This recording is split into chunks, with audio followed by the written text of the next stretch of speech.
दोस्तों, सन जैसे स्टार का जीवन काल लगभग 10 बिलियन ईयर्स है।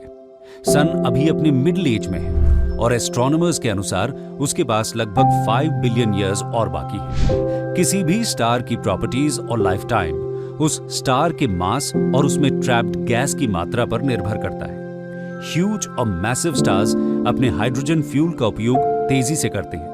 जब कोई स्टार अपने कोर में मौजूद सभी हाइड्रोजन को फ्यूज कर चुका होता है तो ग्रेविटेशनल पुल को बैलेंस करने के लिए थर्मल प्रेशर नहीं रहता और स्टार अपने ही वजन के तहत कोलैप्स करना शुरू कर देता है। स्टार्स कोलैप्स करते हुए जब मेन सीक्वेंस से हटने लगते हैं तब ग्रेविटी के दबाव के कारण कुछ स्टार्स में फर्दर फ्यूजन के लिए हीलियम और दूसरे हेवियर एलिमेंट्स पर्याप्त हो सकते हैं।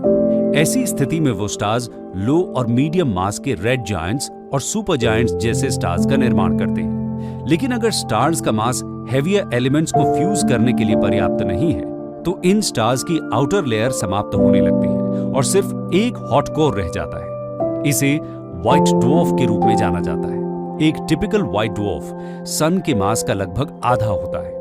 जहां एक तरफ कम मास वाले स्टार्स रेड जायंट्स या सुपर जायंट्स जैसे दूसरे स्टार्स का रूप ले लेते हैं, वहीं दूसरी ओर तुलनात्मक रूप से एक मैसिव और सुपर जायंट स्टार सीधे एक्सप्लोजन के साथ समाप्त हो जाते हैं। इस ह्यूज एक्सप्लोजन को सुपरनोवा कहते हैं। इन मैसिव स्टार्स का कोर कॉन्ट्रैक्ट होते होते इतना डेंस हो जाता है कि अंततः स्टार्स एक्सप्लोड कर जाते हैं। कई बार ये कैटास्ट्रोफिक बर्स्ट्स कोर को खत्म करते हुए प्रत्येक प्रोटॉन और इलेक्ट्रॉन को एक न्यूट्रॉन में बदलते हुए प्लैनेटरी नेबुला का निर्माण करते हैं। ये newly formed planetary nebula further collapse को रोक सकते हैं जो अंततः न्यूट्रॉन स्टार बन जाता है। इसके साथ ही अगर एक्सप्लोजन के बाद रेमिनेंट्स का मास पर्याप्त हो तो ये एक ब्लैक होल बन जाता है। ब्लैक होल अंतरिक्ष में एक ऐसी जगह है जहां ग्रेविटेशनल पुल इतना अधिक है कि लाइट भी इस रीजन से बाहर नहीं निकल पाती। हमारे सोलर सिस्टम में मौजूद सन भी ह्यूज स्टार है, लेकिन ये कभी भी ब्लैक होल में परिवर्तित नहीं होगा